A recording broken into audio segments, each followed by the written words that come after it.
আসসালামু আলাইকুম। মুন্সি এগ্রো ফার্মের কিছু নতুন গরু আনা হলো। মুন্সি এগ্রোর নতুন গরু তো 1 সপ্তাহ ধরে মুন্সি এগ্রোর নতুন গরু আনা হয়েছে, কিন্তু এ পর্যন্ত কৃমির ওষুধ, ভ্যাকসিন কোনো কিছুই করা হয়নি। মুন্সি এগ্রোর গরুগুলো কেমন হয়েছে কমেন্টে জানাবেন, যে গরুগুলো কেনা কেমন হয়েছে, কত মাস পালন করতে হবে। আমরা মূলত 3 মাসের প্রজেক্টের জন্য এই গরুগুলো সিলেক্ট করেছি। তো আল্লাহর রহমতে 3 মাসের মধ্যেই গরুগুলো ফ্যাটেনিং হয়ে যাবে। তো আপনারা আমাদের জন্য দোয়া করবেন।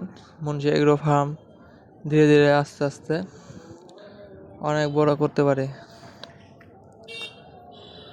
তো ভালো থাকবেন, ধন্যবাদ।